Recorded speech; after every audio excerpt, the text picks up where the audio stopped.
গুলুল হচ্ছে খেয়ানত করা, বিশেষ করে রাষ্ট্রীয় সম্পদ থেকে অথরিটিকে না জানিয়ে কোনো কিছু নিয়ে নেওয়া।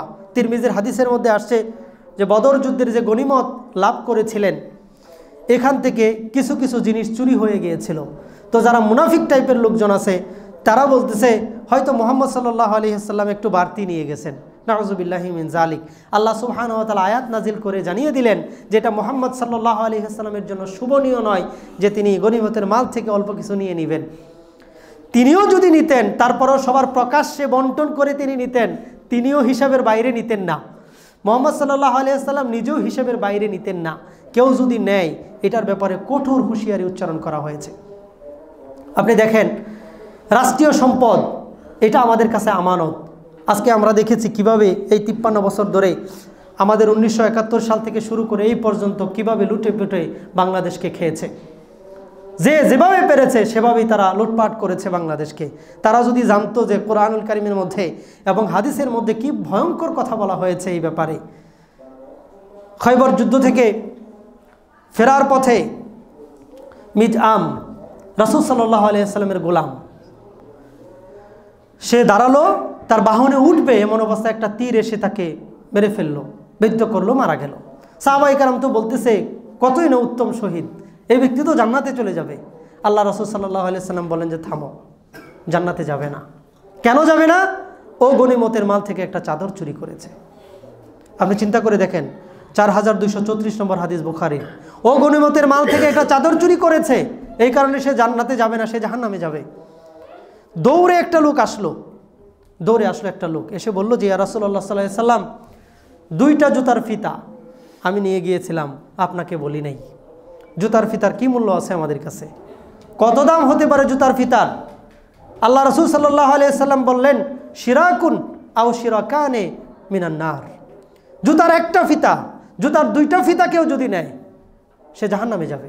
গনিমতের মাল থেকে, দেশের সম্পদ থেকে কেউ যদি জুতার ফিতা পরিমাণ কেউ নেয় তাহলে সে জাহান্নামে যাবে। কারণ এখানে কোটি কোটি মানুষের হক রয়েছে। বাংলাদেশের রাষ্ট্রীয় সম্পদের আপনি যদি 1 টাকা মেরে খান 18 কোটি মানুষের হক এখানে রয়েছে। হিসাবটা বড় জটিল। বাসার দুদক আপনাকে ধরবে কিনা এটা পরের ব্যাপার, দুদককেও আপনি কিনে নিতে পারেন, কিন্তু আল্লাহ যে দুদক সেট করে রেখেছেন তারা যে ধরবেন, খুব শক্ত করে ধরবেন, বাঁচার কোনো রাস্তা নাই, কোনো বাঁচার রাস্তা নাই। কিছু পশম নিয়ে আসলো, পশম, একজন সাহাবী দৌড়ে আসলো, পশম নিয়ে আসলো একজন সাহাবী, এসে বললো যে ইয়া রাসূলুল্লাহ সাল্লাল্লাহু আলাইহি ওয়াসাল্লাম এই পশমগুলো আমি আপনাকে না বলে নিয়ে গিয়েছি।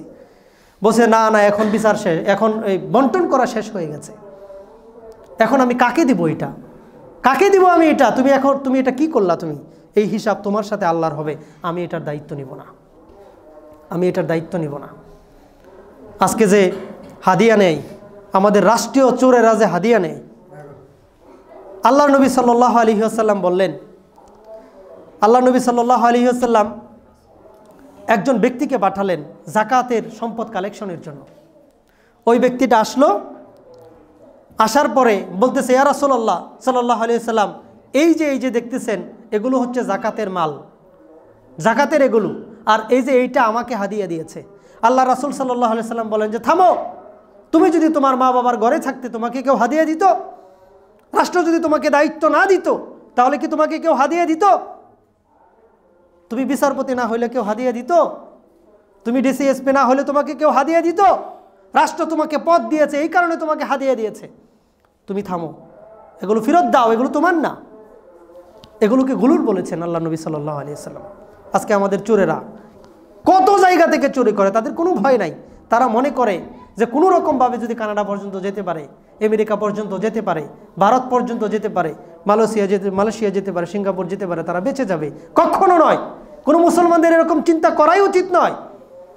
কখনোই বাঁচা যাবে না যদি আপনি একটা সিঙ্গেল টাকা, একটা সিঙ্গেল পয়সা যদি আপনি রাষ্ট্রের ব্যয় করেন, যদি আপনি এই আমানতটা রক্ষা করতে না পারেন, যে যত প্রকারের দায়িত্বশীল আছে সবাইকে এটার জন্য জবাব দিতে হবে। কোনো সম্পদ আপনার নিজের নয়, আপনাকে বেতন দেওয়া হয়, আপনাকে ভাতা দেওয়া হয়, আপনি যে দায়িত্বের জন্য এসেছেন। মানুষ তো খুব লাফায় পদ নেওয়ার জন্য, মারামারি করে পর্যন্ত। একটা দলের দেখলাম 100 দিন পর্যন্ত গেল না, নিজেদের মধ্যে মারামারি করে 19 জনকে মেরে ফেলছে। 19 জনকে মেরে ফেলছে নিজেদের দলের মধ্যে। আপনি চিন্তা করেন তারা কি চায়? আধিপত্য বিস্তার করতে চায়, নেতা হতে চায়। আল্লাহ নবী সাল্লাল্লাহু আলাইহি সাল্লাম বললেন, যাকে দায়িত্ব দেওয়া হলো এমন ব্যক্তিটাকে ছুরি ছাড়া জবাই করে ফেলা হলো। দায়িত্ব এত কঠিন জিনিস, এই দায়িত্ব মানুষ চেয়ে নিবে এটা তো প্রশ্নই আসে না। আর চেয়ে নিলে দায়িত্ব আল্লাহ সাহায্য আসে না। জনগণ যদি কোনো দায়িত্বশীল বানায় তাহলে আল্লাহ তাকে সাহায্য করেন, তার ভুল ত্রুটিগুলো আল্লাহ ক্ষমা করেন, তাকে যোগ্য করে তোলেন। আর কেউ যদি চেয়ে নেয় সে সরাসরি জাহান্নামের দিকেই হাঁটছে, আর বিকল্প কোনো রাস্তা নাই। খুব ভয়ঙ্কর বিষয়। অতএব রাষ্ট্রীয় সম্পদে অনেকে ট্রেন দিয়ে চলে, মনে করে টিকিট না কাটলে কী হবে, লোকাল ট্রেনগুলোতে বিশেষ করে না কাটলে কী হবে, না কাটলে কী হবে? আপনি 18 কোটি মানুষের হক মারলেন। আপনি তো মনে করতেছেন সরকারি একটা জিনিস এখানে পড়ে আছে, নষ্ট করলে কি হবে? আপনি 18 কোটি মানুষের হক নষ্ট করলেন। একজন ব্যক্তির হইলে আপনি ক্ষমা নেওয়াটা সহজ ছিল, কিন্তু 18 কোটি মানুষের হক আপনি কিভাবে ফেরত দিবেন? হিসাবটা বড় জটিল। এই আমানতের হিসাবটা বড় জটিল। আল্লাহ নবী সাল্লাল্লাহু আলাইহি ওয়াসাল্লাম বললেন, লা ঈমান লিমান লা আমানাতা লাহু ওয়ালা দীন লিমান লা আহদা লাহু। ওই ব্যক্তির ঈমান নাই যে ব্যক্তির মধ্যে আমানতদারিতা নাই। ওই ব্যক্তির ঈমান নাই ওই ব্যক্তির দিন নাই যে ব্যক্তিরা তার ওয়াদা ঠিক রাখতে পারে না। আমানত ঠিক না রাখতে পারলে ঈমান নাই, ওয়াদা ঠিক না রাখতে পারলে তার কোনো দিন নাই, তার কোনো ধর্ম নাই। কিসের ধর্ম, কিসের কি? ঠিক রাখতে হবে। এই বিষয়গুলো হিসাবে নিয়ে আসতে হবে।